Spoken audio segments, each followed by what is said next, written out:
আমরা সবাই একটু সচেতন হই এবং যদি আমাদের একটুখানি ধৈর্য হয় এবং একটু অসহিষ্ণু না হই, এটা কিন্তু একটু কমে। তাই এরা যারা এটা অন্যায় করছে, আপনারা হয়তো গাজীপুরের কমিশনারও এটার ক্ষেত্রে ব্রিফ করছে এবং তাদের আমরা কিন্তু আইনের আওতায় ম্যাক্সিমামই কিন্তু নিয়ে আসা হয়েছে এবং এইগুলিরে যেন শাস্তি ভালোভাবে পায় এই জন্য যত ধরনের ব্যবস্থা করার আমরা করব। বাট জিনিসটা খুবই দুঃখজনক, মানে যে চলে গেল তার তো আমরা কোনো কম্পেনসেট করতে পারবো না, একটা জীবন কিন্তু চলে গেল। আর একটা পাবলিক চার্টার একটা আইনও আছে কিন্তু, যেখানে কিন্তু জনগণেরও কিন্তু এটা প্রতিকার করার কথা, কিন্তু আমাদের এই পাবলিক চার্টার আইনটা কিন্তু আমরা আস্তে আস্তে কিন্তু ভুলে যাচ্ছি। এই জন্য আপনারা তো ভালো কাজ করে যাচ্ছেন, তা আপনারা যদি একটু জনগণকে এই ব্যাপারে একটু সচেতন করেন এইটা দেওয়া। আর অনেক সময় আছে যেমন ধরেন ইউটিউবে ধরেন 1 বছর আগের একটা ঘটনা এটা দিয়া একটা পোস্ট ছেড়ে দিল, এখন হয়তো এই পোস্টটা ওই যে পড়ছে হয়তো ইউটিউবে নাকি আবার পয়সা পাওয়া যায়, এই জন্য কিন্তু অনেক এই জিনিসটা করে।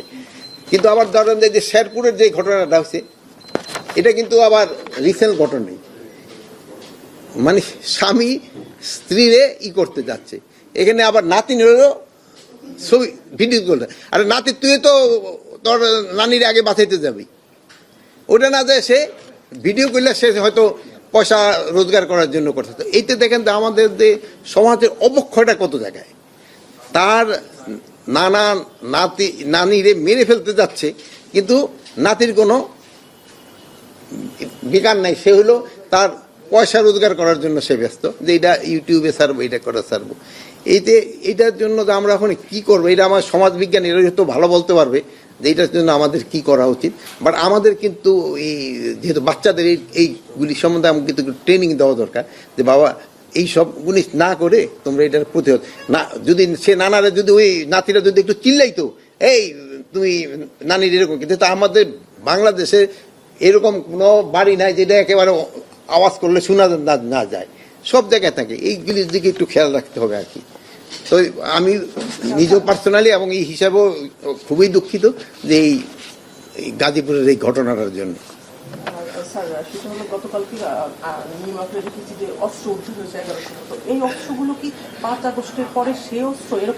না এইগুলি মানে অস্ত্র, মানে এগুলি কিন্তু এই কি বলে এইগুলি দেশি অস্ত্র, এগুলি দেশি অস্ত্র, এগুলি ক্ষেত্রে আপনাদের একটু হইতে হবে।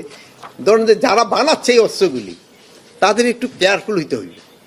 এখন কিন্তু যারা বানাচ্ছে আমরা তাদেরও নিয়ে আসতেছি, তারা জানে এই অস্ত্রগুলি কারা ব্যবহার করে, এইগুলি ক্ষেত্রে এই যে কারা ব্যবহার করে, এখন যারা এটা করছে এগুলি আমরা তাদের আইনের আওতায় নিয়ে আসতেছি। আর আপনি যেহেতু এই প্রশ্নটা উঠেছেন, আরেকটা প্রশ্ন তো হয়ে গেছে যে আমরা এই আমাদের যে হাতিয়ারগুলি হারাই গেছে এগুলির উদ্ধারের জন্য আমরা একটা সার্কুলার দিচ্ছি এবং এখন একটা প্রাইজও ডিক্লেয়ার করতেছি যে ইনফরমেশনটা দিতে পারবে তারা আমরা একটা কত টাকা দিতে পারি, ওরকম একটা নিজেদের ভিতরে আমরা একটা কমিটি করে আমরা হয়তো 2-4 দিনের ভিতরেই হয়তো মিডিয়ায় দিয়ে দিব। যদি আপনারা কেউ খবর দিতে পারেন তবে ওই ওই ওই পুরস্কারটা সে পাবে। মানে বুঝলাম না, 700 কত রাজধানী মৎস্য বুঝি আমার নাই না, যেহেতু বিভিন্ন জায়গা থেকে হারাইছে একজন করে। গাজীপুরের ঘটনাটা স্যার স্পষ্ট হচ্ছে ভিডিও ফুটেজে স্যার, এরপরে স্যার এটা কি 7 দিন বা 14 দিনের মধ্যে স্যার এটা কি চার্জশিট দেওয়া সম্ভব না স্যার? তাহলে আমরা চার্জশিটটা যত দ্রুত দেওয়ার আমরা চেষ্টা করতেছি, যত দ্রুত দেওয়ার যায় আমরা চার্জশিটটা দ্রুত দিয়ে দিব, যেহেতু আরো কয়েকটা কিন্তু আসামি ধরা বাকি রয়ে গেছে।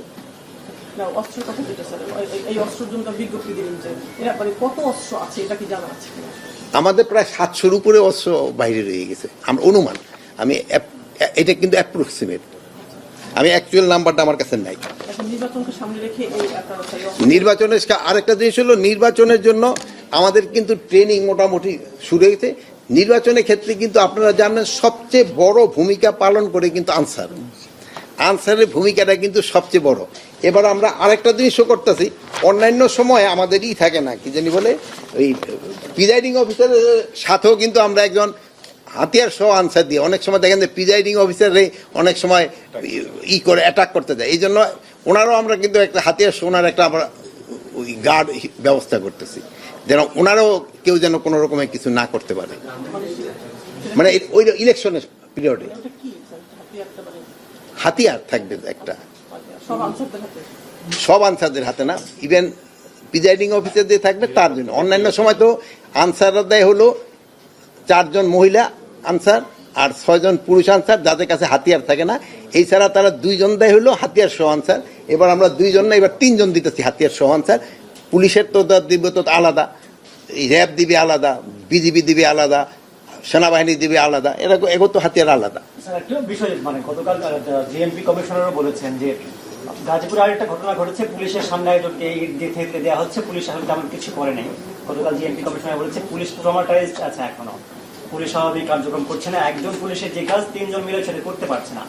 এই অবস্থা যখন চলছে, তখন নির্বাচনে তারা যদি এই ধরনের পরিস্থিতি হয়, তখন কিভাবে দায়িত্ব পালন করছে? আমি যেই আপনার যে স্টেটমেন্টটা আমি দেখি তো হয় নাই, মানে জানি না, ওর এই কথাটা আমি শুনি নাই। আমি ওরে জিজ্ঞেস করবো যে ওই কোন পরিস্থিতিতে এই কথাটা বলছে, কোন পরিপ্রেক্ষিতে বলছে, ওইটা জানলে তারপরে আমি আপনারা বলতে পারবো।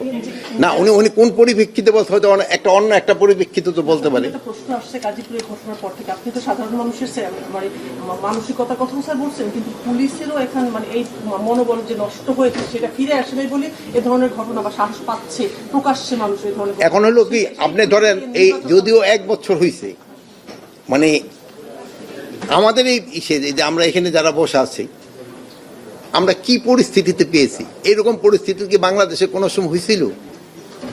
এইরকম পরিস্থিতি, পুলিশ কাজে যোগদান করতেছে না, এর আনসার বিদ্রোহ করতেছে, অন্যান্য বাহিনীগুলি অতবাতে সক্রিয় না। ওই থেকে তো আল্লাহ দিলে অনেকখানি হয়েছে। এর আগে আমি বলছি যে যতটা আমাদের আশা করছিলাম যে এই আইনছে, অতটা আমরা তো হয়তো কাঙ্ক্ষিত পর্যায়ে হয়তো আমরা পুষতে পারিনি, কিন্তু বাট আমরা একটা স্ট্যান্ডার্ডে পুষছি। প্লাস আমাদের কিন্তু আরও কিছু সময় রয়ে গেছে। এই সময়ের ভিতরে আমরা প্রস্তুতি নিচ্ছি, ট্রেনিং এর ব্যবস্থা করতেছি। এই জন্য আমরা আশা করি যে আমরা আল্লাহ দিলে ভালোভাবেই করতে পারবো। সেটা হচ্ছে যে ভোট কেন্দ্রে মানুষ যেহেতু আর এগিয়ে আসছে না, ভোট কেন্দ্রে কেউ যদি দেশীয় অস্ত্র নিয়ে কাউকে হামলা করে বা আঘাত করে, যেহেতু মানুষ এগিয়ে আসছে না, পুলিশও ভয় পাচ্ছে। না, পুলিশ ভয় পাচ্ছে না, ওইটা আমি মানুষ এগিয়ে আসছে না, পুলিশ ভয় পাচ্ছে না। এই জন্য কিন্তু আমরা পর্যাপ্ত সংখ্যক আইন শৃঙ্খলা বাহিনী রাখতেছি। আর আপনারাও কিন্তু আগের থেকে অনেক সক্রিয়। আপনারা এখন আপনাদের যে ক্যাপাবিলিটি বাড়ছে, আপনি দেখবেন প্রতিটা ভোট কেন্দ্র কভার করতে পারবেন। এখন এই যে আগের মতো কিন্তু এই সুবিধা। আরেকটা জিনিস হলো, ওই যে মোবাইল ফোর্সগুলির কিন্তু মোবিলিটি বেড়ে গেছে। যেমন রাস্তাঘাটের কিন্তু আগে যেই জায়গায় পৌঁছতে পারতেন ওই জায়গায় কিন্তু পৌঁছতে পারবে। এই জন্য এই কতটা একটা প্লাস আমরা একটা বডি ক্যামেরা যেটা আমরা ক্রয় করে দিচ্ছি, কোন কেন্দ্রে কি ধরনের ঘটনা ঘটছে আপনি সেন্ট্রাল থেকে আপনাকে এদেরও মনে হয় এটার অ্যাক্সেস দেওয়া হবে, আপনারাও কিন্তু দেখতে পারবেন। ডিস্ট্রিক্টে দেওয়া হবে, আপনাকে ডিস্ট্রিক্টে যারা প্রতিদিন যারা এরা নিজেরও করতে পারবে। যদি কোনো কেন্দ্রে কোনো ধরনের এরকম হইতে থাকে, ওটা ইভেন সিস্টেমটা এরকম হবে, মানে আমি হয়তো ডিটেল আপনাদের বলতে পারতেছি না, যে ওখান থেকে সিগন্যাল চলে আসবে। স্যার একটা বিষয়ের মধ্যে আপনারা স্যার আইন শৃঙ্খলা বাহিনীর সদস্য বাড়াচ্ছেন, প্রিজাইডিং অফিসারের নিরাপত্তার ব্যবস্থা করছেন, আরো বেশ কিছু ব্যবস্থা নিয়েছেন। আপনাদের মধ্যে কি মানে সার্বিক পরিস্থিতি এমন কিছু মনে হচ্ছে যে নির্বাচন কেন্দ্রিক অরাজকতা তৈরির সংখ্যা হতে পারে, এরকম কোনো কিছু? নির্বাচনে শোনেন, নিরাপত্তা আমাদের কোনো অরাজকতা হবে না, বাট নির্বাচনটা হলো সুষ্ঠু এবং সবভাবে হওয়ার জন্য কিন্তু শুধু আইন শৃঙ্খলা বাহিনীর তো না, এটার ক্ষেত্রে মেইন ভূমিকা পালন করে যারা নির্বাচনে অংশগ্রহণ করবেন, যারা নির্বাচনে অংশগ্রহণ করবেন তাদের তারা নির্বাচনটা কিভাবে চাচ্ছে, এটা কিন্তু তাদের একটা বড় ধরনের। তারপরে আমাদের আসছে ইলেকশন কমিশন, আমরা কিন্তু সেই সময় ইলেকশন কমিশনের আন্ডারে থাকতে হয়। ইলেকশন কমিশন কিভাবে চাচ্ছে, তারপরে প্রশাসনের লোক রেখেছে, তারপরে আমাদের আইন শৃঙ্খলা বাহিনী, মানে এটা তো সবাই। তারপরে হলো যদি সবচেয়ে মেইন ফ্যাক্টর হলো জনগণ কিভাবে করে এটারে, যেহেতু তার তো যেতে হবে ভোট কেন্দ্রে, মেইন ভোটটা তো তার। নির্বাচন